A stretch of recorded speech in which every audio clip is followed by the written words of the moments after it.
Speaking of someone with a voting plan, I know our next guest has one. In fact, I'm going to ask her right now. Dana Delany. Hi, Dana. Judy Kuhn. That was like we were in bed with Judy Kuhn and she was singing to us. Did you see that? The bed was right behind her. Isn't that great? She loves it. Judy Kuhn, you showed too much. Dana. Nice, as beautiful as always, and I love Laura Miro. Great choice.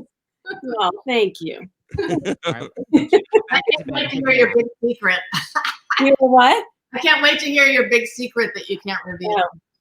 Yeah. It's like she's a cast member of Desperate Housewives. I know, it's a big job. No, the word is out already. Bye. Exactly. Bye, Judy.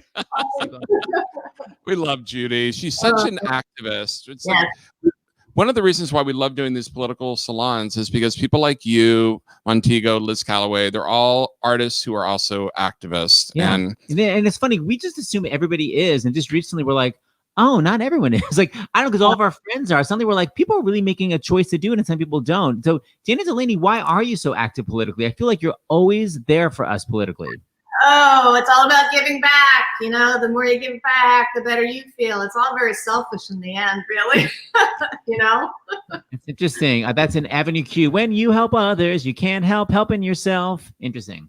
Yeah. And I got my ballot today. I got it today. I'm so excited. So excited.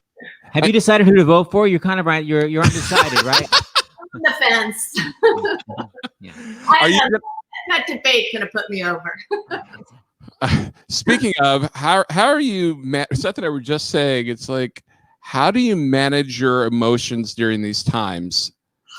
Well, as Seth knows, because I just did this podcast, I drink a lot. I think it was working for me. Keeping you even keeled. Well, actually, I'm kind of curious because, you know, you definitely do. You were saying like it kind of relaxes you to have a drink. Would you ever drink on the set of Desperate Housewives before a take just to kind of relax you into some crazy fight scene? No. You know what? I tried that once in my career because it was a scene where I was drinking in the scene. So I thought, okay, fine. You know, this would work. It was awful. Just awful. I hated not having control over what I was doing and making choices. I don't know how those guys like Peter O'Toole and Richard Burton and Richard Harris, how did they do that? I can't imagine. What show is it that you tried it on? China Beach? Exit to Eden. Oh, well, that would explain it, actually, if you were going to try it on a movie. Whoa. Maybe I should have been drinking through the whole thing. That would have helped your experience. Okay, so wait, so you got your ballot, so you're doing absentee ballot. Or you're going to drop it off? I am putting it in the drop box. I do not trust the mail right now. I just don't. It's slow, very slow in Santa Monica. So I'm putting in the drop box. Everyone's so excited about voting. Do you remember your very first time voting? And did you think it was a big deal back then? Yes. Oh, I couldn't wait to vote. Yes, definitely. Yeah. I'm trying to think where the first one, it was 18. Yeah. I was in high school. No, it was in college, my first year in college. Yeah. Was it one of those things, Dana, like we were talking to Kelly O'Hara, and she's actually going to go with her daughters and her husband on November 3rd to go and vote because she wants her family to have that experience. When you were a little girl, did you go with your parents to the voting booth even though you couldn't vote? Or yeah, I remember getting in the booth with my father and he pulled the curtain. You know, there was a curtain then, and then you had to do this big thing with a lever. It was a big deal. It was a little harder back then. Or maybe more safe back then. I don't know. Yeah, who knows? Yeah. So who's the first person you voted for? Do you remember? For president? Well, it would have been, oh God, it was 1980. I did not vote for Reagan. That's all I need to know. You're invited back for the next one. No, you know what? It was 1976. And I had to do absentee because I was in London. I was doing a theater program in London.